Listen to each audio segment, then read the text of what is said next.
नमस्कार, मैं राजेश भारद्वाज आप सभी का क्लैट प्रेप के ऑनलाइन प्लेटफॉर्म पर हार्दिक स्वागत करता हूं।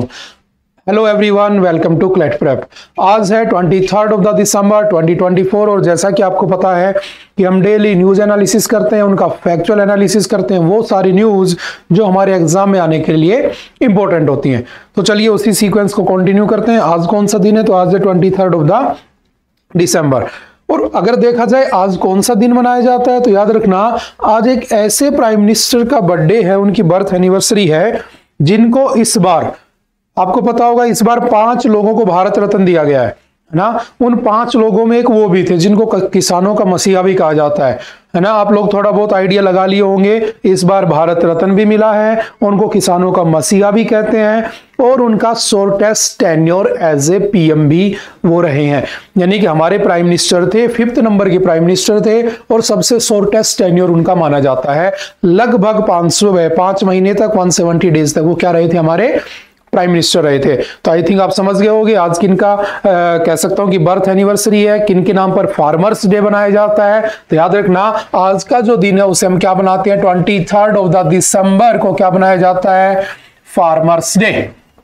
ठीक है। और जो फार्मर्स डे वो किसकी बर्थ एनिवर्सरी पे बनाया जाता है? तो याद रखना चौधरी चरण सिंह। किनका बर्थडे होता है? चौधरी चरण सिंह। और याद रखना ये एकमात्र ऐसे प्राइम मिनिस्टर थे जिन्होंने कभी पार्लियामेंट के दर्शन नहीं किए थे पीएम बनने के बाद, क्योंकि इससे पहले की सेशन वगैरह शुरू होते इनको क्या हो जाता है?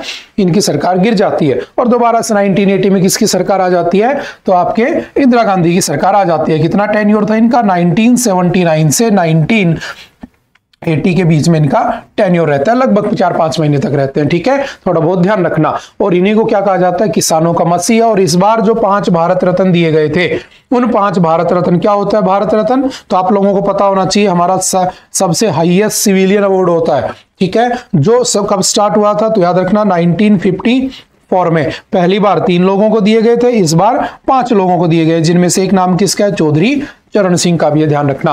और आज का दिन किस नाम से मनाया जाता है? Farmers day. ये आपके लिए मोस्ट इंपोर्टेंट हो जाता है, क्योंकि जो फार्मर प्रोटेस्ट चल रहा था, आप लोगों को पता होगा कि जो फार्मर प्रोटेस्ट चल रहा था बेसिकली, वो फार्मर प्रोटेस्ट के अंदर लगभग 700 से 800 किसान मारे गए थे। उसके बाद लोकसभा के इलेक्शंस भी थे, तो चौधरी चरण सिंह को एक कह सकता हूं कि हाईएस्ट सिविलियन अवार्ड भी दे दिया गया था। एक और बंदे थे जिनका नाम था MS स्वामीनाथन। जो MS स्वामीनाथन जी थे उनको फादर ऑफ ग्रीन रिवॉल्यूशन कहते हैं, उनको भी इस बार भारत रत्न दिया गया था। इस बात को भी ध्यान रखना। ठीक है, तो आज क्या है? Farmers day. अभी फार्मर्स का चल ही रहा है जो भी है, तो उसको भी थोड़ा सा ध्यान में रखना। What is MSP, what is क्या होता है मिनिमम सपोर्ट प्राइस, वो सारी बातें हम पढ़ते ही रहते हैं। तो चलिए स्टार्ट करते हैं आज के न्यूज को। आज की जो पहली न्यूज हमारे सामने आती है, Jammu and Kashmir CM cancels Jammu meetings as cold wave grips Kashmir valley. जो कश्मीर वैली है उसके अंदर क्या आ चुका है? तो कह सकता हूं कि कोल्ड वेव चल रही है बेसिकली। ठीक है, तो हुआ क्या कि वहां के जो चीफ मिनिस्टर है उमर अब्दुल्ला, उन्होंने संडे को सारी की सारी मीटिंग जो जम्मू के अंदर थी उनको क्या कर दिया है? कैंसिल कर दिया। याद रखना जम्मू जो है वो उनकी क्या है? विंटर कैपिटल होती है। ठीक है, 2 कैपिटल है, winter and summer capital, Jammu and Kashmir दोनों। ठीक है, जम्मू होती है विंटर में, कश्मीर होती है गर्मियों में, इतना ध्यान रखना। ठीक है, अब देखो ये हुआ क्या समझना। जब आप देख रहे होगे इस बार किसका इफेक्ट होने वाला है? लानीना। ठीक है, एक होता है अल्लीना या अल्लीनो जिसको कहते हैं। जब भी कभी याद रखना, जैसे बिल्कुल शॉर्ट में समझना, हालांकि हम बहुत बार पढ़ चुके हैं, साल भर यही पढ़ा हमने। मैंने कहा ये इक्वेटर है। ठीक है, ये इक्वेटर है। ठीक है, इस इक्वेटर को मैं 0 डिग्री कह देता हूं। तो यहां से जो हवाएं चलती हैं उसे क्या कहा जाता है? तो विंड कहते हैं। और यहां पर मैक्सिमम हीट गिरती है सन की, तो मैंने कह दिया यहां पर क्या होगा? गर्म हवाएं चलेंगी, है ना। तो यहां पर मैं कह सकता हूं कि जो विंड चलेगी वो कैसी चलेगी? हॉट होगी, गर्म होगी, सिंपल। और जो पोल्स होते हैं, ये मैंने कहा 90 डिग्री नॉर्थ होता है, ये मैंने कहा 90 डिग्री साउथ होता है। तो पोल्स के ऊपर कैसी हवाएं चलती होंगी? तो ठंडी हवाएं चलती होंगी, इनको हम जेट्स कह देते हैं, जेट कह देते हैं। ठीक है, तो होता क्या है कि जब इन विंड की वजह से, जब इन जो आपकी हॉट जो एयर होती है यानी कि जो विंड होती है, इनकी वजह से जो इफेक्ट देखने को मिलता है एनवायरनमेंट में, उसे हम क्या कह देते हैं? अल्नीनो। जैसे मैंने कहा 23.5 पे इंडिया लाई करता है, इंडिया से 23.5 जो है हमारी वो लगभग 8 स्टेट से पास होती है, तो यहां पर इंडिया लाई करता है। तो यहां पर जो इफेक्ट पड़ रहा था तो वो क्या था? पूरा अल नीनो। अगर ऊपर से जो इफेक्ट पड़ेगा अभी उसे हम क्या कह देंगे? ला नीनो। तो अभी क्या किसका इफेक्ट आने वाला है? ला नीना, या इसको ला नीनो कह देते हैं। तो इसकी वजह से इस बार कोल्ड वेव चलने वाली है, और जब कोल्ड वेव चलने वाली है तो यहां पर आपने सुना होगा इस बार की जो सर्दियां बहुत खतरनाक होने वाली हैं। तो होता क्या है जम्मू एंड कश्मीर में, याद रखना जम्मू एंड कश्मीर में 50-60 दिन यानी कि लगभग 2 महीने बहुत ही ज्यादा ठंड वाले होते हैं, और उन 2 महीनों के अंदर भी 40 दिन सबसे मैक्सिमम ठंड पड़ती है, वहां पे कोल्ड होती है, जिसको नाम दिया गया, जिसको सिंपल सा नाम दिया गया, क्या कहते हैं उसको, तो याद रखना चिलाई कला। क्या कहते हैं उसको, चिलाई कला, ठीक है, जिसका मतलब होता है मेजर कोल्ड। बेसिकली ये किसका वर्ड है, एक पर्शियन वर्ड है, याद रखना, ठीक है, और इसका मतलब होता है मेजर कोल्ड। ये लगभग 40 दिन चलता है, 21 दिसंबर टू 29 जनवरी इस बार रहने वाला है। तो डायरेक्टली फैक्चुअल क्वेश्चन यहां से बन सकता है, याद रखना, ठीक है। जैसे आप इंस्टा चलाते हो गया ना, तो इंस्टाग्राम पे आजकल यही आ रहा है कि जो आपकी डल लेक है ना, जो कि वर्ल्ड फेमस लेक है, वो पूरी जम चुकी है ना, उसके अंदर पानी बिल्कुल बर्फ हो चुका है। तो किसका इफेक्ट है, पूरा यही इफेक्ट है। तो वहां पर इस वजह से वहां की मीटिंग सारी कैंसिल कर दी गई। तो 4 क्वेश्चन बनेंगे जो कि 1 लाइनर होंगे। आपसे पूछेगा व्हाट इज चिलाई कला, चिलाई कला इज द मेजर कोल्ड, कब होता है, तो यब होता है, ये रीजन होता है, ठीक है। फिर होता है चिलाई खुर्द, व्हाट इज चिलाई खुर्द, तो चिलाई खुर्द का मतलब होता है इससे छोटी स्मॉल कोल्ड, ये उसके बाद 20 दिन रहेगा, और उसके बाद अगले 10 दिन क्या रहेगा, चिलाई बच्चा, जिसका मतलब है बेबी कोल्ड, और उसके बाद सर्दी क्या हो जाएगी, वहां पे खत्म हो जाएगी। समझ गए, तो 2-4 बातें जस्ट याद रखना, ठीक है। और कौन सीएम है वहां के, तो उमर अब्दुल्ला, ये 2-4 बेसिक बातें याद रखना। उसके बाद चलते हैं नेक्स्ट जो हमारा आज का इंपॉर्टेंट है, और याद रखना अभी बारिश भी स्टार्ट हो गई है, जिसको राजस्थान में क्या कहा जाता है, मावट, है ना।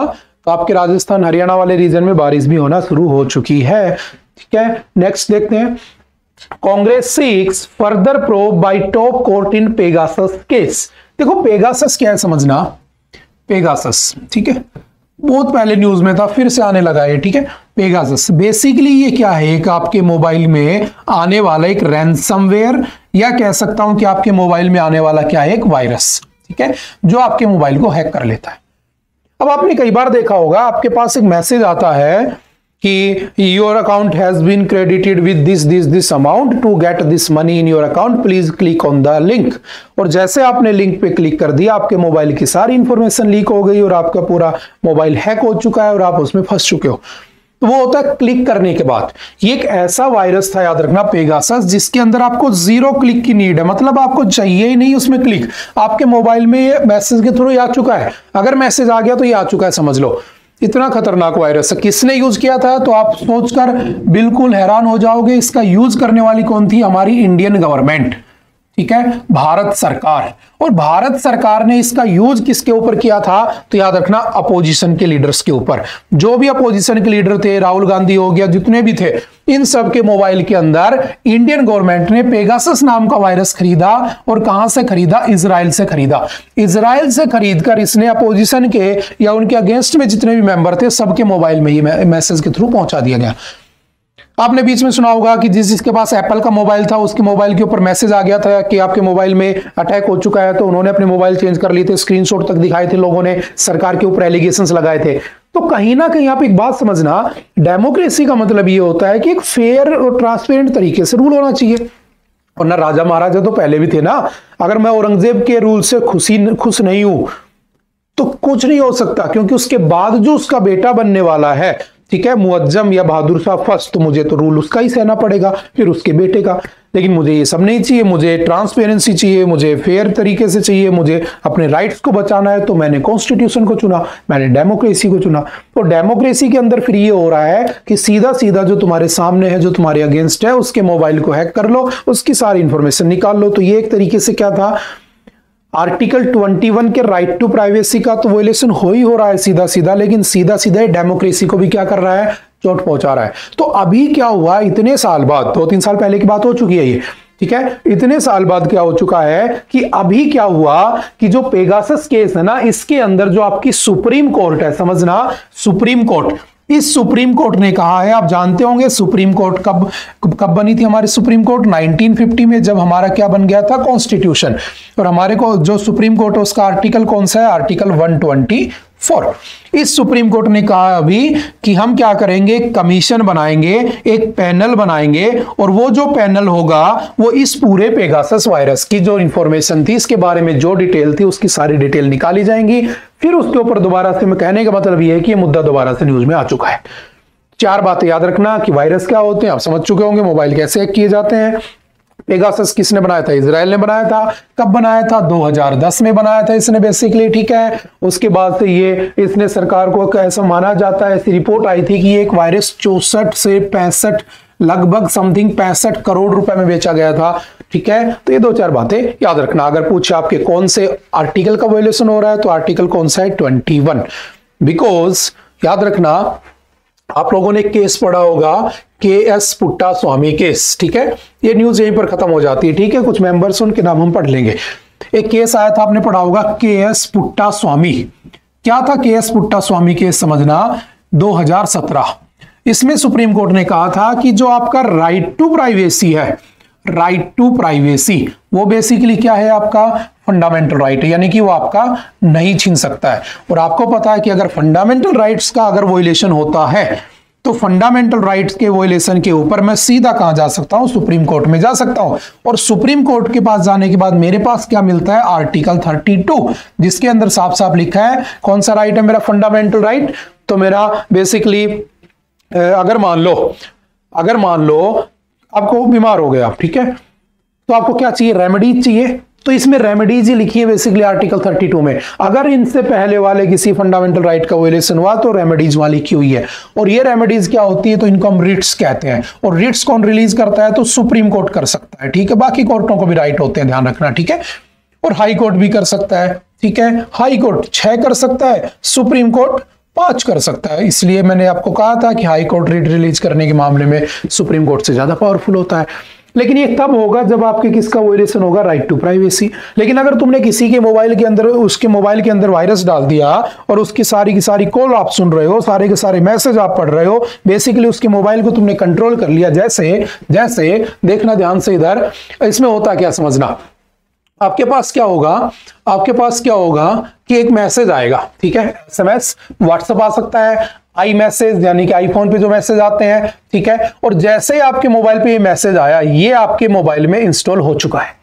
अब क्या होगा, ये आपके एसएमएस को दूसरे तक पहुंचा देगा, आपके ईमेल को कोई दूसरा पढ़ रहा होगा, आपके फोटोज वीडियोस कोई दूसरा देख रहा होगा, आपके कॉन्टैक्ट्स कोई देख रहा होगा, आपकी रिकॉर्डिंग कॉल देख रहा होगा, आपके व्हाट्सएप चैट पढ़ रहा होगा, आपके कैलेंडर तक देख रहा होगा कि आपने कब कब क्या मीटिंग रखी, आपने माइक्रोफोन को एक्टिवेट कर सकता है वो, ठीक है, कैमरा को एक्टिवेट कर सकता है, आपको पता ही नहीं चलेगा कब आपके मोबाइल से आपकी वीडियो बन रही है, ठीक है, जीपीएस डाटा कलेक्ट कर सकता है। ये पूरा काम किसका था, पेगासस स्पाईवेयर का, ठीक है। तो इसी को malicious software, ransomware, worms, virus, Trojan, ये सब कहा जाता है। कब बनाया था इजराइल ने, 2010 में। 0 क्लिक पे काम करता है। अब समझना मुद्दे की बात, इस मैटर को रिजोल्व करने के लिए सुप्रीम कोर्ट ऑफ इंडिया ने 3 लोगों का एक पैनल बनाया है, जिसका काम है इसकी पूरी डाटा निकालना। और उसके अंदर 3 लोग कौन कौन है, याद रखना, जस्टिस रविंद्रन हेड है उसके साथ आलोक जोशी जो दूसरे जस्टिस हैं वो हैं, और उसके साथ संदीप ओबरॉय। ये 3 लोगों को उसका क्या बनाया गया है,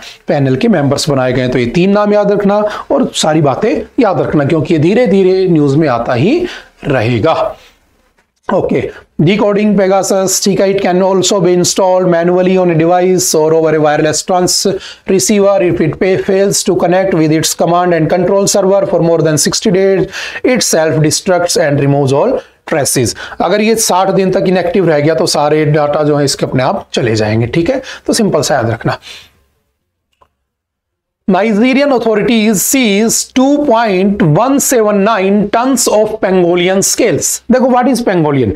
पेंगोलियन जो है ना बेसिकली एक जीव होता है, आपने जो देखा होगा, और वो दुनिया भर में 8 टाइप की 8 स्पीसीज पाई जाती है। 4 स्पीसीज जो है उसकी वो पाई जाती है अफ्रीका में, एंड 4 स्पीसीज उसकी पाई जाती है एशिया में। एशिया वाली का नाम है इंडियन पेंगोलिन, इंडिया में जो मिलता है, फिलीपीन, ठीक है, Sunda pangolin and the Chinese pangolin, ये इंडियन पाई जाती है। अफ्रीका में black bellied, white bellied, giant ground and Temminck's ground, ठीक है, ये उसके नाम है, ध्यान रखना। ठीक है। इसका हैबिटेट कैसा होता है, primary and secondary, tropical forest में पाया जाता है, बैम्बू फॉरेस्ट में पाया जाता है, ग्रासलैंड्स में पाया जाता है, एग्रीकल्चर फील्ड में पाया जाता है। ठीक है, याद क्या करना है, तो याद रखना इसका IUCN स्टेटस क्या है, एंडेंजर्ड। एंडेंजर्ड मतलब खत्म होने की कगार पे है। ठीक है, इसका कौन से एक्ट के अंदर है, तो वाइल्ड लाइफ प्रोटेक्शन एक्ट के शेड्यूल नंबर 1 में इसको डाला हुआ है। याद रखना कब आया था वाइल्ड लाइफ प्रोटेक्शन एक्ट, 1972। किसको प्रोटेक्ट करने के लिए, वाइल्ड लाइफ को प्रोटेक्ट करने के लिए। अब न्यूज में क्या समझना, नाइजीरिया में लगभग 2.179 टन के क्या पकड़े गए आपके, पेंगोलियन। तो आपसे वन लाइनर में पूछेगा रिसेंटली पेंगोलियन जो था उनके कुछ कैसे पूछ लेगा, उसके अंदर कुछ पकड़े गए थे, कौन से देश में पकड़े गए थे, ऐसे 2-4 क्वेश्चन पूछेगा। तो आप याद रखना एनवायरनमेंट की न्यूज है तो आपके एग्जाम के लायक भी है, ध्यान रखना। नेक्स्ट चलते हैं, India Kuwait elevate ties to strategic partnership. देखो अभी जो हमारे प्राइम मिनिस्टर मोदी जी हैं, वो आपने देखा होगा वो फॉरेन विजिट पर रहते हैं। तो इस बार वो कहां पहुंचे, तो इस बार उनका प्लेन पहुंचा सीधा कहां पर, कुवैत। अब कुवैत हमारे लिए क्यों इंपॉर्टेंट है, स्ट्रेटेजिकली क्यों इंपॉर्टेंट है, वहां जाने का पर्पज क्या था, और नो डाउट डेफिनेटली एक बात हमेशा याद रखना, जहां मोदी जी जाते हैं वहां का हाईएस्ट सिविलियन अवार्ड तो वो लेकर ही आते हैं। इतने अवार्ड हमने ओलंपिक्स में नहीं जीते जिससे ज्यादा अवार्ड मोदी जी ने फॉरेन विजिट्स के अंदर पा लिए हैं। तो इस बार भी एक नया अवार्ड उनको मिला है जो हमारे इंडिया के लिए बहुत ही गर्व की बात है, प्राउड की बात है। तो सिंपल याद रखना क्या नाम है उसका, तो पहले हम न्यूज को समझते हैं। The two sides signs an MOU on defence cooperation. हाँ सीधी सी बात है, जाएंगे तो डिफेंस पे बात होगी, इकोनॉमिक कोऑपरेशन की बात होगी, ठीक है, उसके साथ साथ फॉरेन डेवलपमेंट की बात होगी, ये तो होंगी, ठीक है, उसको छोड़ दीजिए। For the exchange of defence personnel, ये सब ज्वाइंट एक्सरसाइज होती हमारी मल्टीनेशनल एक्सरसाइजेज होती हैं, कभी स्लीनेक्स, कभी वरुण, कभी गरुड़, कुछ ना कुछ होता रहता है। ठीक है, supply of military equipment, prime minister holds discussions with the Kuwait अमीर। तो बेसिकली मोदी जी कहां पहुंचे, कुवैत। और कुवैत की कैपिटल क्या है याद रखना, तो कुवैत की कैपिटल भी कुवैत ही है, ध्यान रखना इस बात को। ठीक है, और आजकल एक नया ट्रेंड बन चुका है कि उसके अगल बगल कौन सी कंट्रीज हैं ऐसे भी पूछ लेता है, तो उसको भी थोड़ा सा ध्यान में रखना है, उसको मैप में देखते हुए। अच्छा इनको मिला क्या है, तो याद रखना मैंने कहा था जहां भी जाते हैं वहां का अवार्ड जरूर लेकर आते हैं। तो इस बार क्या मिल गया उनको, मुबारक अल कबीर। तो आपसे पूछेगा recently Mubarak Al Kabeer the highest civilian award of Kuwait was honoured to, तो कौन हो जाएगा, मोदी जी। क्या पूछ लेगा, Modi ji was honoured with the highest civilian award of the Kuwait, तो क्या हो जाएगा आंसर, मुबारक अल कबीर। तो कैसे भी पूछे इस बात को ध्यान रखना। ठीक है, ये किनको दिया गया है, मोदी जी को। ठीक है, अब देखो समझना जाने का पर्पज क्या था। देखो ये है आपका कुवैत, ठीक है, मैप जरूर पढ़ लेना, आजकल ट्रेंड बदल चुका है, ऐसे क्वेश्चन आ जाते हैं। तो ये आपका कुवैत है, इसकी कैपिटल भी कुवैत है, इसके बगल में ईरान है, इसके बगल में इराक है, ईरान है, इधर सऊदी अरबिया है, और ये क्या है आपका पर्शियन गल्फ। और जो पर्शियन गल्फ है बेसिकली इसी के नाम पर क्या बना है, गल्फ कोऑपरेशन काउंसिल। बेसिकली ये जो गल्फ कोऑपरेशन काउंसिल है याद रखना, इसकी फॉर्मेशन हुई थी 1981 में, क्योंकि इन सारे गल्फ कंट्रीज के पास जो पावर है वो किस बात की है, तो आप कहोगे सर ऑयल, है ना, क्रूड ऑयल इनकी पावर है। तो इन्होंने मिलकर क्या किया, एक ग्रुप बना लिया गल्फ कोऑपरेशन काउंसिल, जिसमें ये लोग अपने अपने देशों में, ठीक है, उसका कैसे यूज करना है, या मैं कह सकता हूं सिंपल सा अपने इकोनॉमिक कोऑपरेशन को बढ़ाने के लिए उन्होंने एक ग्रुप बना लिया। तो आपसे पूछ लेगा how many members are there in the Gulf Cooperation Council. ध्यान रखना देयर आर 6 मेंबर्स। कौन कौन से हैं, बहराइन है, कुवैत है, ओमान है, कतर है, सऊदी अरबिया और यूएई, ये इसके क्या है मेंबर। अब मोदी जी कहां पहुंचे, कुवैत पहुंचे, तो डेफिनेटली किसकी डील हुई होगी, कुछ ना कुछ गल्फ कंट्रीज से ऑयल, क्रूड ऑयल इनकी डील भी हुई होगी। बात समझ में आ रही है, जैसे जैसे न्यूज में आएगा हम फिर उसको पढ़ लेंगे। ठीक है, आपसे पूछेगा बना कब था, 1981 में, कैपिटल क्या है, तो आपकी इसकी कुवैत है, कौन सा अवार्ड था उसका नाम भी याद रखना है। ठीक है, फिर आएगा न्यूज में हम फिर पढ़ लेंगे। और मैं हमेशा कहता हूं हर देश की कैपिटल, हर देश की करेंसी नहीं रटनी होती है। ठीक है, बस एक काम कर लिया करो, जहां जहां मोदी जी जाते हैं, जहां जहां हमारे प्रेसिडेंट जाते हैं उनके पीछे पीछे रहा करो, वो जिस देश को विजिट करते हैं वहां का पीएम, वहां का प्रेसिडेंट, वहां की करेंसी और वहां की कैपिटल वो लिख लिया करो बस, उसके बाहर कभी कुछ नहीं पूछा जाता है। ठीक है, चाहे किसी भी एग्जाम में बैठो। नेक्स्ट कौन सा है, हाफ ऑफ द मनरेगा sites inspected in Bengal showed flaws, RTI reply. देखो समझना 3 चीजें यहां पे, पहला क्या है आरटीआई, ठीक है, एक ये वर्ड है, दूसरा क्या है यहाँ पे मनरेगा, ठीक है, तीसरा ये न्यूज में क्यों है। ठीक है, 3 पॉइंट है। अब समझना आरटीआई का मतलब क्या होता है, राइट टू इंफॉर्मेशन। ठीक है, राइट टू इंफॉर्मेशन। आप जिस आदमी के बारे में जो चाहो आपको कॉन्स्टिट्यूशनल पोस्ट पे तो आपको इंफॉर्मेशन मिल जाती है। अब जो आरटीआई है ये कब लागू हुआ था, याद रखना 12 अक्टूबर 2005। इसलिए 12 अक्टूबर को क्या बनाते हैं, तो याद रखना हमारा इंफॉर्मेशन डे बनाया जाता है, नेशनल इंफॉर्मेशन डे बनाया जाता है 12 अक्टूबर। ठीक है, बेसिक डाटा है जस्ट। ठीक है, अच्छा इसका जो चीफ इंफॉर्मेशन कमिश्नर है वो पहला कौन था, तो याद रखना वजाहत हबीबुल्लाह। ठीक है, ये सारे फैक्चुअल क्वेश्चन इसको देख लेते हैं फिर पढ़ते हैं। Habibullah was the first chief Information commissioner of RTI. अगर पूछे आज के दिन कौन है, तो अभी कौन बना है उसमें, तो याद रखना अभी हीरालाल सामरिया। कौन बना है, Hiralal Samaria is our current Chief Information Commissioner. ठीक है, कितने मेंबर होते हैं टोटल, 1 + 10 यानी कि 11 मेंबर्स के अंदर होते हैं। ये होगी बेसिक बात है। इसका कोई आर्टिकल नहीं है, तो it is just an statutory body, not a constitutional body. ठीक है, ये कॉन्स्टिट्यूशनल बॉडी नहीं है। अब इसका काम क्या है कि आप जिस बंदे के बारे में चाहो उसके बारे में इंफॉर्मेशन निकलवा सकते हो। पर्सनल इंफॉर्मेशन नहीं होनी चाहिए। जैसे अगर आपको नॉर्मल इंफॉर्मेशन चाहिए तो 30 दिन में मिल जाती है। ठीक है, सारी बेसिक पॉइंट याद रखना। अगर किसी को थर्ड पार्टी की इंफॉर्मेशन चाहिए, यानी कि उस जिससे मांगे वो भी किसी से मांग कर देगा, तो इसमें 40 दिन की डेडलाइन होती है। अगर आपको किसी की पर्सनल लाइफ से रिलेटेड इंफॉर्मेशन चाहिए जो तुम्हारे काम की है, जो बहुत एसेंशियल हो चुकी है, तो आपको 48 आवर्स में यानी कि 48 घंटों में उपलब्ध करा दी जाएगी। ये 2-4 बेसिक बातें याद रखना।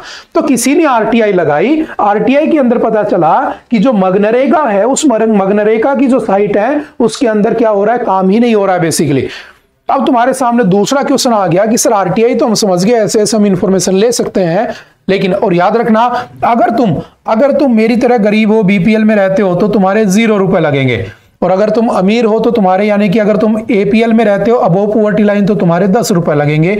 ये भी बात ध्यान रखना। ठीक है, अब समझना, मैंने कहा कि जो मगनरेगा है क्या समझना, तो बेसिकली देखो 2 तरह के लोग होते हैं, एक होता है स्किल्ड, एक होता है अनस्किल्ड। अब कोई बंदा स्किल्ड है वो कहीं भी जॉब कर लेगा, है ना। जो अनस्किल्ड बंदा है वो कहां जॉब करेगा, उसको तो कुछ आता ही नहीं है, वो बस फावड़ी उठाकर खड्डा खोद सकता है।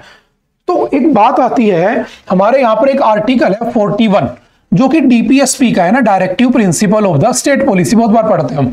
यानी कि स्टेट जब भी कोई पॉलिसी बनाएगा इन प्रिंसिपल्स को ध्यान में रखेगा। तो इसमें लिखा हुआ है कि state will make provisions to provide right to work. State तुम्हें राइट टू वर्क देगा। इसी में लिखा है state will provide right to health. Rajasthan पहला स्टेट बना था जिसने right to health bill pass किया था। इसी में लिखा था कि फिजिकली हैंडीकैप जो लोग होते हैं उनको असिस्ट किया जाएगा। इसी में लिखा है कि बूढ़े लोगों को पेंशन दी जाएगी। तो सब इसी में है। इसमें एक बात आती है राइट टू वर्क, कि भाई काम होना चाहिए। अब जो स्किल्ड है वो तो काम कर लेगा, अनस्किल्ड बेचारा क्या करेगा, तो वो तो कुछ कर ही नहीं सकता। फिर एक बात आती है आर्टिकल 21, कहता है राइट टू लिव, सभी को जीने का अधिकार है। लेकिन कैसे जीने का अधिकार है, विद डिग्निटी। अब मान लो किसी के पास पैसा ही नहीं हो, कोई पैसा नहीं कमा पा रहा, तो कहां से डिग्निटी लाएगा। बात समझ में आ रही है। एक हमारे पास आर्टिकल आता है आर्टिकल 43 जो कहता है उसमें कि state will provide living wage to every citizen. हर इंसान को लिविंग वेज दिया जाएगा। ये स्टेट की रिस्पॉन्सिबिलिटी है। याद रखना भारत का पहला स्टेट कौन सा है, दिल्ली, जिसने मिनिमम इस लिविंग वेज को मिनिमम वेज कर दिया है और इस मिनिमम वेज को 18,000 रुपए कर दिया है। अगर आप दिल्ली में मजदूरी भी करते हो तो आपकी सैलरी इस तरह से डिफाइन कर रखी है कि कम से कम 18,000 तो आप कमाओगे। ये अभी जस्ट जो सीएम बनी थी आती से उसने डिक्लेयर किया था। ठीक है, तो इस बात को भी ध्यान रखना। और सरकार इस लिविंग वेज को मिनिमम वेज में करना चाहती है, क्योंकि शहर में लिविंग वेज का मतलब 3,000 रुपए सैलरी नहीं होता है। गांव में 3,000 में तुम लिविंग वेज में आ सकते हो, समझ गए। तो इसको भी चेंज करने की बातें की जा रही हैं। अब आ जाते हैं इसके ऊपर किया क्या गया। इन सारे आर्टिकल्स को ध्यान में रखते हुए क्या हुआ, एक एक्ट पास किया गया जिसको हमने नाम क्या दिया, उसको सिंपल सा नाम दिया गया मगनरेगा। यानी कि पहले उसका नाम था नरेगा, बाद में उसमें मग जोड़ दिया, महात्मा गांधी। क्या है समझना, national rural employment guarantee act. It was passed, it was presented in the parliament in 2005 and passed in 2006। फरवरी 2006 में पास हो जाता है। होता क्या है इसमें, अगर आप अनस्किल्ड वर्कर हो तो सरकार 100 आउट ऑफ 365 डेज आपको देगी काम, और गारंटी लेती है कि तुम्हें काम मिलेगा। अगर तुम्हें काम नहीं हुआ, कंडीशन क्या है, आप अनस्किल्ड वर्कर होने चाहिए, ध्यान रखना। और इसमें क्या होता है, अगर मान लो तुमने अप्लाई किया और 15 डेज तक तुम्हें काम नहीं मिला, ठीक है, क्योंकि गारंटी दे रहे हैं, तो अगले 15 डेज के बाद से 100 दिन तुम्हारे हो गए स्टार्ट। शुरू के 30 डेज आपको देगी सैलरी जो भी बनती है पर डे की दिहाड़ी, और उसके बाद 30 के बाद 70 डेज बच गए, तो 70 डेज की तुम्हारी सैलरी 1/4 सैलरी तुम्हें दी जाएगी। तो ये किसके अंदर लिखा हुआ है? मनरेगा के अंदर, यानी कि वो तुम्हें गारंटी देता है। देखो इसमें आर्टिकल 41 भी 41 भी आ गया है ना, राइट टू वर्क, इसी के अंदर 43 भी आ गया। The state will make provisions to provide, क्या देगा? Living wage. तो सोचो इसमें तुम्हें इतनी दिहाड़ी दी जाती है 300-400 रुपए पर डे, जिसमें तुम अपनी चटनी रोटी खा सको। हाँ, पनीर नहीं खिलाएंगे तुम्हें, है ना, क्योंकि वो सिर्फ लिविंग वेज तुम्हें प्रोवाइड करा रहा है, इस बात को ध्यान रखना, ठीक है। अच्छा, एक बात और समझना, इसका जो पैसा होता है, इस बार का जो बजट आया था हमारा, इस बार के बजट में याद रखना ये मेजर क्वेश्चन पूछे जाते हैं डायरेक्टली। इस बार के बजट में 86,000 करोड़ रुपए अलॉट किए गए थे मनरेगा के नाम से, और इसमें जो पैसा होता है जो स्टेट में यूज किया जाता है उसमें 90% और 10% का रेशियो रहता है। 90% पैसा कौन देता है? तो सेंट्रल गवर्नमेंट देती है। 10% पैसा कौन देता है? तो स्टेट गवर्नमेंट देती है।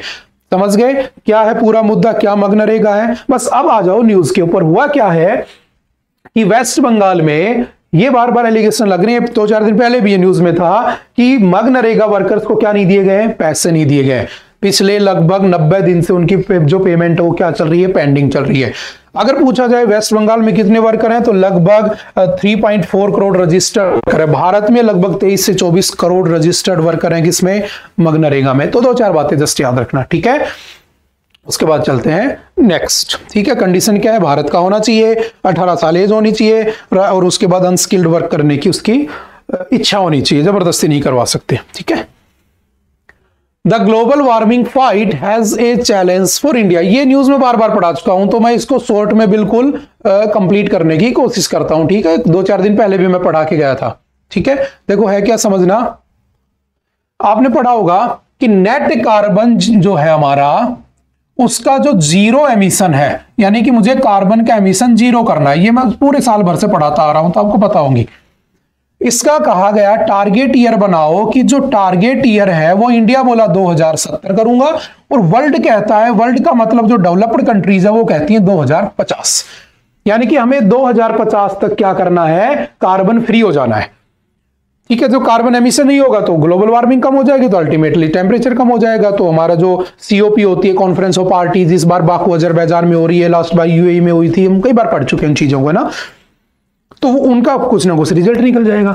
तो कहा गया कि भारत जो है वो 2070 के बजाय 2050 में क्यों नहीं आना चाहता, बस यही उसने डिस्कस किया है, जो एक नया पॉइंट है आज। तो दिक्कत ये है समझना कि जो डेवलप्ड कंट्रीज हैं वो कहती हैं 2050 तक कर लेंगे। इंडिया, चाइना और जो यूरोपियन यूनियन है वो कहता है कि देखो हम क्या करेंगे, हमारा जो कार्बन एमिशन है ना वो पीक पर रहेगा 2050 पर, क्योंकि अगर हमने कार्बन एमिशन नहीं किया, हमने इंडस्ट्रीज की तरफ ध्यान नहीं दिया, तो हम पीछे रह जाएंगे, पिछड़ जाएंगे। तो हम बैकवर्ड जाना नहीं चाहते। और जो डेवलप्ड कंट्रीज है, जो पहले से डेवलप हो चुकी हैं, जिनकी इकोनॉमी बहुत अच्छी बन चुकी है, वो क्या कर रही है? वो तो कर सकती है, उनको तो इफेक्ट पड़ेगा नहीं। लेकिन हम 2050 में अपने पीक पर पहुंच जाएंगे। तो जब हम अपने पीक पर पहुंचेंगे अपने इकोनॉमी के, तब हम क्या करेंगे? इस कार्बन एमिशन को कम करना शुरू कर देंगे। That's why our target year is 2070 और योर टारगेट ईयर इज 2050। समझ गए? तो ये बात बार बार पढ़ चुके हैं आप लोग। UNFCCC के बारे में भी जानते हैं, United Nations framework convention for climate change कब बना था? 1992 में, ठीक है। इफेक्ट में कब आया था? 1994 में। कितने सिग्नेटरीज हैं? 198 मेंबर्स हैं, ठीक है। हेडक्वार्टर कहां पे है? तो बोन में बना हुआ है। बोन कहां पर? आपका जर्मनी। अगर मान लो इस बार बाकू उसको नहीं होस्ट करता तो कहां हो जाती? बोन में हो जाती। ये सारी बातें बार बार साल भर से रिपीट हो रही हैं, ठीक है। तो जस्ट इस एडिटोरियल को पढ़ लेना, अच्छी अच्छी बातें लिखी हैं इसके अंदर। अच्छा, एक वर्ड आता है इसमें CBAM, ये भी हम कई बार पढ़ चुके हैं। What is CBAM? Carbon border adjustment mechanism, है ना। यूरोपियन यूनियन जो कब बना था? European union 1993। How many members? 27 members. इन्होंने कहा कि अगर कोई देश एक लिमिटेड क्वांटिटी से ज्यादा कार्बन का एमिशन करेगा और वो अपने उस प्रोडक्ट को मेरे देश में बेचेगा, मेरे मतलब इन 27 देशों में, तो हम उससे उस एक्स्ट्रा कार्बन एमिशन के नाम पर हम उससे एक्स्ट्रा टैक्स लेंगे। आज समझ में आ रही है? जैसे मान लो जिंदल है, जिंदल ने 100 रुपए की कोई चीज वहां बेचनी चाहिए, लेकिन जिंदल ने जब वो स्टील बनाया तो उसने कुछ लिमिट से थोड़ा ऊपर कर दिया कार्बन एमिशन, ठीक है, एनवायरमेंट को नुकसान कर दिया, तो उन्होंने कहा कि हम तुमसे एक्स्ट्रा पैसा लेंगे। तो 100 रुपए में तुम जिंदल ने वहां बेच दिया, बदले में वो उसने 120 रुपए ले लेंगे, मतलब 20% एक्स्ट्रा टैक्स, ताकि जो दूसरे देश हैं वो कम से कम क्या करें, कार्बन एमिशन करें। अब भारत जब तक आगे नहीं बढ़ सकता जब तक यहाँ की इंडस्ट्रीज ग्रोथ ना करें, और इंडस्ट्रीज अगर ग्रोथ करेंगी तो दुनिया चाहती है कि ऐसे देशों की इंडस्ट्री रीन्यूएबल एनर्जी रिसोर्सेज से ग्रोथ करे, ना कि फॉसिल फ्यूल से, ताकि हम किसको कम कर सके, इस टारगेट को अचीव कर सके। तो इसको नाम क्या दिया गया था, कार्बन बॉर्डर एडजस्टमेंट मैकेनिज्म। किसने डेवलप किया था, डेवलप्ड बाय यूरोपियन यूनियन। किस पे इंपोज किया था, जो भी स्टील वगैरह बनाती है उन देशों के ऊपर, ठीक है। इसको भी थोड़ा सा ध्यान रखना, बार बार आता रहता है, ठीक है। चलते हैं next. Pointing the beacon at the India's under sea warfare power. देखो, अगर मैं इंडिया की बात करता हूं, ठीक है, किसी जमाने में इंडिया दुनिया के तीसरे नंबर की सुपर पावर हुआ करता था आर्मी के मामले में, ठीक है।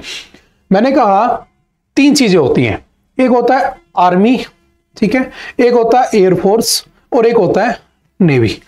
हमारी जो आर्मी है वो कब बनी थी, याद रखना 1895 फैक्चुअल क्वेश्चन। एयरफोर्स कब बनी थी, 1932, और नेवी कब बनी थी, 1950, जब हम इंडिपेंडेंट हो गए थे, रिपब्लिक हो गए थे, ठीक है। अब मैंने कहा कि ये किसकी बात कर रहा है, नेवी की, ठीक है। और इनके जो वो है इनके चीफ, वो भी याद रखना, कई बार पूछ लिए जाते हैं। ये जो नेवी है इसकी बात कर रहा है कि जो हमारी अंडर सी, यानी कि पानी के अंदर, इसके अंदर क्या क्या हमारे पास होने चाहिए, ठीक है। तो देखो, आप लोगों ने डीआरडीओ की क्लास पढ़ी होगी ना, मैंने उसमें आपको पढ़ाया था कि जो हमारी नेवी होती है उसके बाद 4 चीजें होती हैं, ठीक है। एक चीज होती है फ्रीगेट, ठीक है, जो जहाजों के आसपास चलते रहते हैं, जो बड़े बड़े एयरक्राफ्ट कैरियर के आसपास। एक होता है एयरक्राफ्ट कैरियर। कितने एयरक्राफ्ट कैरियर है मेरे पास, 2 है ना, आईएनएस विक्रांत, आईएनएस विक्रमादित्य है मेरे पास, और आईएनएस विक्रांत है, ठीक है। अब मैंने कहा कि जो तीसरी क्या होती है इसके अंदर, तो याद रखना सबमरीन होती है, ठीक है। अब जो सबमरीन हो गया, एयरक्राफ्ट कैरियर हो गया, फ्रीगेट हो गया, और एक क्या होता है, डिस्ट्रॉयर होता है। ये 4 चीजें हैं, लेकिन ये भी मेरे पानी के ऊपर ही चलती है, ये भी मेरा पानी के ऊपर ही चलता है, ये भी मेरे पानी के नीचे चलती है, लेकिन न्यूक्लियर पावर्ड नहीं है मेरे पास, तो ठीक है। डिस्ट्रॉयर मेरा पानी के ऊपर ही चलता है, ठीक है, जो मुझे किसी देश से लड़ाई होगी तो मैं उसका यूज कर सकता हूं, ठीक है। लेकिन मेरे को अपने पानी के अंदर की स्ट्रेंथ को बढ़ाने के लिए क्या चाहिए, कुछ ना कुछ न्यूक्लियर पावर्ड वेपन चाहिए। मैं पढ़ा चुका हूं डीआरडीओ में सारी चीजें। अब क्या गया, हमारे यहां पर कुछ प्रोजेक्ट चलाए गए, याद रखना, बिल्कुल फैक्चुअल डाटा है, ठीक है। ऑपरेशन संकल्प, आपसे पूछेगा व्हाट इज ऑपरेशन संकल्प, तो ऑपरेशन संकल्प का मतलब है, दुनिया के मैप में आई थिंक आप जानते होंगे स्ट्रेट ऑफ हार्मुज, ये वही स्ट्रेट ऑफ हार्मुज है जिसको पुर्तगालियों ने कब्जा लिया था 1500 के अंदर, ठीक है, हिस्ट्री में पढ़ा होगा। ये रेड सी आपने पढ़ा होगा, ये मेडिटेरियन सी, ये रेड सी, और इन दोनों को कनेक्ट करने वाली एक नहर है जिसे हम क्या कहते हैं, सुएज कैनाल, ठीक है। और ये जो सुएज कैनाल है कब बनी होती है, 1869 में बन जाती है। और इसका नेशनलाइजेशन करने वाला कौन था 1956 में, तो याद रखना इजिप्ट। अब कहोगे सर ये इसमें क्यों बता रहे हो, तो देखो बीच में इजराइल और हमास का लड़ाई चली थी। उस लड़ाई के अंदर जो भी जहाज यहां से पास हो रहा था, याद रखना यहां से दुनिया भर का पर डे का 12% ट्रेड यहां से पास होता है, माल जाता है, सामान जाता है। तो यहां अगर कोई ब्लॉक मार दे तो दुनिया भर में इकोनॉमी में डिसबैलेंस हो जाएगा। तो हुआ क्या था कि ये मुद्दा किसका चल रहा था, पूरा इजराइल और हमास का। तो यहां पर इस रेड सी की यहां पर एक कंट्री पड़ती है यमन। इस यमन में एक मुस्लिम ग्रुप था, एक टेररिस्ट ग्रुप था जिसका नाम था हाउदी, ठीक है। ये हाउदी ग्रुप जो था, इसका मतलब होता है हाउदी का प्रोटेक्टर ऑफ द इस्लाम, यानी कि भगवान के रखवाले, ऐसा कुछ। इनको लगा कि इजराइल यहूदी है और ये मुसलमानों को मार रहा है, और उस मुद्दे की तरफ किसी की नजर नहीं जा रही थी, कोई सपोर्ट नहीं कर रहा था। तो इस हाउदी ग्रुप ने, जो कि कहां का, याद रखना यमन बेस्ड है, ठीक है, इसने इस सुएज कैनाल से पास होने वाले सारे जहाजों पर अटैक करना शुरू कर दिया, जिसमें अमेरिका का जहाज था, हमारे जहाज थे, बहुत सारा नुकसान करने की कोशिश की गई। तो हमने एक ऑपरेशन चलाया है अभी, ऑपरेशन संकल्प, जो हमारा स्ट्रेट ऑफ हार्मुज से लेकर रेड सी तक, यानी दुनिया में कहीं भी अगर कहीं भी इंडियन शिप अगर कहीं घूम रही है ना, तो किसी की हिम्मत नहीं होनी चाहिए कि हमारी शिप को हाथ लगा दे, बस इतना समझ लो, ठीक है। हमने संकल्प ले लिया कि कोई हमारे सामान को, कोई हमारी शिप को छेड़ेगा भी नहीं। उसके लिए मेरे को क्या चाहिए, उसके लिए मुझे अंडर वाटर पावर चाहिए। तो मैंने 2 प्रोजेक्ट लॉन्च कर दिए। एक प्रोजेक्ट का नाम है प्रोजेक्ट 77, एक प्रोजेक्ट का नाम है प्रोजेक्ट 75। प्रोजेक्ट 77 क्या कहता है, इसमें 2 न्यूक्लियर पावर्ड अटैक सबमरीन में बना रहा हूं, जिसका बजट मैंने 40,000 करोड़ रुपए रखा है। जिस दिन ये बन जाएंगी उसके नाम आ जाएंगे, करंट अफेयर में आएगा, हम उसको पढ़ लेंगे, ठीक है। एक हमने लॉन्च किया प्रोजेक्ट 75। इन प्रोजेक्ट 75 ये किसके साथ है, इसका जो कोलैबोरेशन है वो फ्रांस के साथ है, उसकी हेल्प से बना रहे हैं। ठीक है, 6 स्कॉर्पियन बोट बना रहे हैं हम। ठीक है, बात समझ में आ रही है। और उसके अंदर जो रिसेंटली हमें मिली है उसका नाम क्या है, आईएनएस वागसीर हमने नाम लिखा है। शायद आपने पढ़ा होगा कुछ दिन पहले अगस्त के अंदर हमारे पास आई थी आईएनएस अरीघाट, है ना, आईएनएस अरीघाट। हमने उसके अंदर जो है वो बनाई थी 6 न्यूक्लियर पावर्ड सबमरीन बनाई थी। ठीक है, जिसमें कौन सी थी लास्ट वाली, आईएनएस अरीघाट। चलो मुझे कमेंट करके बताना आज का पहला क्वेश्चन कि बाकी की 5 के क्या क्या नाम थे। ठीक है, ये आप मुझे कमेंट करके बताओगे। ठीक है, और बाकी आपने डीआरडीओ पढ़ा है तो आपको समझ में आ गया होगा। ठीक है, DRDO defence research and development organisation कब बना था, 1958 में। हेडक्वार्टर कहां पे है, तो याद रखना न्यू दिल्ली में इसका हेडक्वार्टर बना हुआ है। जितने भी डिफेंस के काम है सारे यही करते हैं। ठीक है, उसके बाद चलते हैं next. Pi in the sky the simultaneous selections idea is a non starter. देखो सिंपल सी बात समझना, कुछ दिन पहले एक आया था वन नेशन वन इलेक्शन। ठीक है, अब आप कहोगे sir one nation one election पढ़ा था हमने ना, वन नेशन वन इलेक्शन कहा गया था एक देश एक इलेक्शन। जिस दिन लोकसभा की इलेक्शन हो ना उसी दिन विधानसभा की इलेक्शन करा दो। ठीक है, ताकि पैसा बचे, ये सब बचे। फिर कहा गया, किसी ने अपोज किया कि यार ऐसा नहीं करो वरना तो लोकल पार्टीज खत्म हो जाएंगी। जो सेंटर में पार्टी है उसी के इन्फ्लुएंस में लोकल के पार्टी उसको इन्फ्लुएंस कर देगी, खत्म कर देगी। और ये है भी, क्योंकि हमारे यहां पर इंडिया में, याद रखना, हमारे यहां पर इंडिया में पॉलिटिकल अवेयरनेस या पॉलिटिकल नॉलेज है ही नहीं। मैं अब भी ऐसे ऐसे लोग देखता हूं जो बहुत अच्छे लेवल पर कमा रहे हैं, बहुत अच्छे लेवल पर डॉक्टर साइंटिस्ट बन के बैठे हैं। अगर मैं उनसे कहता हूं कि इस बार तुम किसको वोट दोगे, तो वो मुझसे यही कहेंगे कि इस बार ना हमारी जाति का ये बंदा खड़ा है तो मैं इसको वोट दूंगा, चाहे उसकी जाति के बंदे पे 3 रेप केस लग रहे हो। बात समझ में आ रही है। तो हमारे समाज में आज भी इंडिया में पॉलिटिकल अवेयरनेस नहीं है, नॉलेज है नहीं लोगों में। तो आज के दिन वन नेशन वन इलेक्शन आना बिल्कुल बेवकूफी वाली बात है, क्योंकि जो सेंटर में पार्टी है उस समय क्या होता है, सेंटर को उसी बंदे को लाने के चक्कर में स्टेट में भी वही बंदा आ जाता है, जबकि स्टेट को रूल करने के लिए दूसरा बंदा चाहिए। जैसे दिल्ली है, दिल्ली के लोगों को क्या लगता है, जब भी लोकसभा की इलेक्शन होती है सारी सीटें बीजेपी को दे देते हैं, और जब भी स्टेट का इलेक्शन होता है तो 70 में से 65 सीटें केजरीवाल को दे देते हैं, क्योंकि वो चाहते हैं कि स्टेट ये चलाए, वो चाहते हैं देश वो चलाए। तो ये जो लोकल पार्टीज जो अमर्ज होके आ रही हैं वो खत्म हो जाएंगी वन नेशन वन इलेक्शन से। सबसे मेजर इसका जो है ड्रॉबैक यही है। वो सब हम डिस्कस कर चुके हैं। बस बात यह है कि इस न्यूज में यह बताया गया है कि ये जो आइडिया है ना वन नेशन वन इलेक्शन, ये कभी नहीं होने वाला इस बार तो, क्योंकि बिल आ चुका है। याद रखना 129th बिल आ चुका है लोकसभा में, 129वां। लेकिन ये पॉसिबल नहीं है। क्यों पॉसिबल नहीं है? देखो, मैंने आपसे कहा था कि कॉन्स्टिट्यूशनल अमेंडमेंट जब होता है ना, तो अमेंडमेंट करने के लिए एक आर्टिकल है 368। अगर अब तुमने पॉलिटी की पहली क्लास पढ़ी होगी उसमें पढ़ा रखा है। 368 में कहा गया कि 3 तरीके से अमेंडमेंट होते हैं। एक होता है नॉर्मल मेजोरिटी, यानी कि नॉर्मल मेजोरिटी का मतलब है 50% लोगों ने हां भर दिया तो हो गया। ठीक है। एक होता है स्पेशल मेजोरिटी। अब स्पेशल मेजोरिटी में क्या है कि इसके अंदर कम से कम 2/3 मेजोरिटी चाहिए होती है। एक होता है special majority plus half state की परमिशन चाहिए। जैसे जब आपका जीएसटी आया था तो उसमें ये वाला से हुआ था।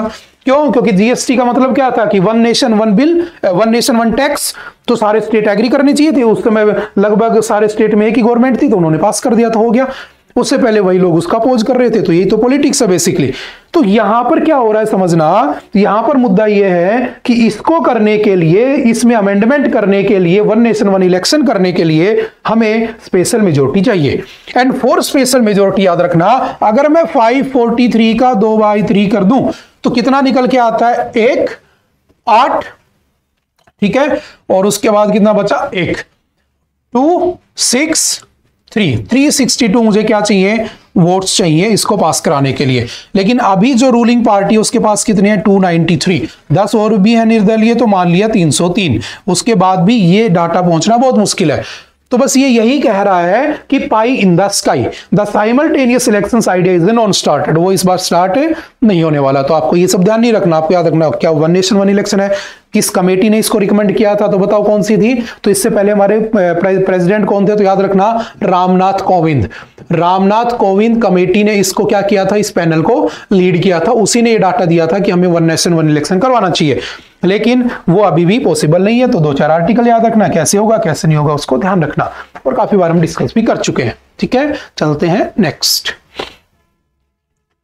Away from home. देखो आपने देखा होगा कि अभी क्या हुआ कि 16 इंडियन वर्कर थे, उनको बेचारों की हजार्डियस कंडीशन में काम कर रहे थे, ठीक है, और उनकी डेथ वगैरह हो गई, उनकी हालत हो गई खराब। अब एक बात समझने की कोशिश करना, बेसिकली है क्या, दुनिया भर में हमारे इंडिया के लगभग 13 मिलियन जो लोग हैं वो अब्रोड रहते हैं, विदेश में रहते हैं। ठीक है, और लगभग उनमें से 111 बिलियन जो जितने लोग बाहर रहते हैं वो लोग लगभग 111 बिलियन जो यूएस डॉलर भारत में भेजते हैं। ठीक है, लेकिन जो लोग वहां काम करते हैं वो अच्छी कंडीशंस में काम नहीं करते, ये उसने डिस्कस करने की कोशिश की। तो बस 2 चीजें याद रखना, एक होता ILO इंटरनेशनल लेबर ऑर्गेनाइजेशन, जो कि कब बना था 1919 में, जिसका हेडक्वार्टर कहां पे, बेसिकली याद रखना जेनेवा। ठीक है, जिसके टोटल कितने मेंबर्स हैं, तो 175 उसके मेंबर्स हैं। ये क्या करता है, दुनिया भर में काम करने वाले लोगों के राइट्स को प्रोटेक्ट करने की बात करता है। लेकिन एक तरफ देखोगे तो यहां पर लोगों की क्या जा रही है, डेथ हो रही है। ठीक है, तो छोटा सा मुद्दा न्यूज में आ गया, ज्यादा कुछ इसमें पढ़ने की नीड है नहीं हमें। किस दिन लेबर डे बनाया जाता है, किस दिन मजदूर दिवस मनाया जाता है, तो याद रखना 1 मई को बनाया जाता है। ठीक है, तो फैक्चुअल डाटा याद करके छोड़ देना। ठीक है, फिर आएगा तो पढ़ लेंगे। Next, the challenges of the posthumous reproduction ना, देखो है क्या समझना, होता क्या है कि कई बार क्या होता है कि कोई कपल है मान लो, ठीक है, वो बच्चे नहीं पैदा कर पा रहे, किसी एक में प्रॉब्लम है, तो जो मेल है वो क्या करता है, अपने जो स्पर्म्स है वो फ्रोज करवा लेगा। ठीक है, और बाद में क्या करेगा, टेस्ट ट्यूब या कैसे भी करके बच्चा पैदा कर लेगा, यही होता है। अब एक नया मुद्दा आया कि आदमी की डेथ हो गई, ठीक है, तो उसके घर वालों ने उसके स्पर्म को क्या कर रखा था, फ्रोज कर रखा था। नाउ दे वांट कि उसके स्पर्म से हमारी जनरेशन आगे बढ़े और उसके स्पर्म से क्या हो, बच्चा पैदा हो। तो आप देखोगे ये कुछ अजीब सा रूल है, इसका हमारे कॉन्स्टिट्यूशन में कहीं नहीं लिखा हुआ इसके बारे में कि यार ऐसा हो सकता है क्या। हाँ, इससे मिलता जुलता एक रूल है, याद रखना, असिस्टेड रिप्रोडक्टिव टेक्नोलॉजी एक्ट, जो कि 2021 में आया था। इसमें कहीं नहीं लिखा कि तुम ऐसे करोगे, तुम टेस्ट ट्यूब भी कर सकते हो, तुम सैरोगेसी कर सकते हो, सब लिखा है। देखो हुआ क्या था कि 2024 में दिल्ली हाईकोर्ट ने क्या किया था, 4 अक्टूबर को एक आदमी था जिसकी डेथ हो गई, तो उसकी जो वाइफ थी ना, उसने उसकी जब वो बीमार हुआ तो उसकी वाइफ ने उसके स्पर्म को फ्रोज करवा लिया हॉस्पिटल में, और उसकी डेथ के बाद उसकी वाइफ ने उनसे डॉक्टरों से कहा कि मैं इसका बच्चा पैदा करना चाहती हूं ताकि इसका वंश आगे बढ़े। तो डॉक्टरों ने मना कर दिया, बोले किससे पूछो, कोर्ट से। तो दिल्ली हाईकोर्ट ने उसको अलाउ कर दिया कि ठीक है आप उसका बच्चा पैदा करो और उसको वंश को आगे बढ़ाओ। अब सेम ऐसा केस दोबारा से आया है और उसमें भी एक परमिशन ली जा रही है कि क्या हम बच्चा आगे बढ़ा सकते हैं।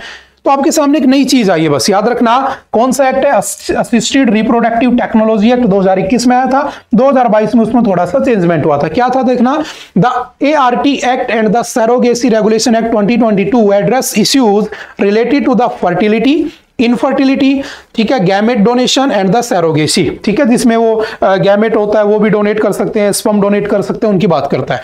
Beside the ART acts clause contain ambiguities and the gaps, for example clause 24F of the act states that the collection of the gametes, ठीक है, posthumously shall be done only if prior consent of the commissioning couple is available। यानी कि जिसकी death हुई है उसने पहले अपनी मर्जी से अगर उसके स्पर्म को डोनेट किया होगा, उसका प्रूफ होगा, देन उसके बाद नेक्स्ट जो जिंदा बच्चे हैं वो लोग उसके स्पर्म या उसके गैमेट का यूज करके बच्चे को पैदा कर सकते हैं। अब देखो दिक्कत ये है, यहां पर एक नई चीज आ रही है। एक मुद्दा आया था, एक पर्सन है, ठीक है, उसके बेटे की डेथ हो गई, अब वो चाहता है कि बेटा तो चला गया, अब वो चाहता है कि उसका पोता हो, ठीक है, लेकिन वो जो बच्चा था वो बीमार था, ठीक है, मरने से पहले, तो उसके स्पर्म कलेक्ट कर लिए गए। तो वो जो दादा है वो चाहता है कि मेरी जनरेशन आगे बढ़े, ठीक है, तो अब दादा जो है वो तो शादी कर नहीं सकता, ठीक है, अगर हम कल्चर को देखिए तो दादा चाहता है कि मेरा बच्चा जो डेथ हो गई उस बच्चे के स्पर्म से क्या किया जाए, बच्चे को पैदा किया जाए। तो अगर इस टाइप के रूल्स अगर आने लगे बेसिकली, तो क्या उसका इफेक्ट पड़ेगा, क्या सुप्रीम कोर्ट उसमें डिसीजन देगा, क्या हाई कोर्ट कहेगा, हम उसके बारे में कुछ भी नहीं कह सकते। बात समझ में आ रही है? बस इतना ही ध्यान रखना जितना मैंने आपको समझाया यहाँ पे, क्योंकि इसके ऊपर अभी बहुत सारे डिसीजन पेंडिंग है, सिर्फ हाई कोर्ट तक का मैटर है, सुप्रीम कोर्ट क्या कहता है हमें इसके बारे में कुछ भी नहीं पता, ठीक है, इस बात को ध्यान रखना। उसके बाद चलते हैं नेक्स्ट। आई थिंक आज के लिए इतना ही था। आई होप कि आपको चीजें समझ में आई होंगी। फिर भी अगर कोई डाउट रहता है तो आप आकर पूछ सकते हैं। Okay, bye bye, thank you, have a nice day.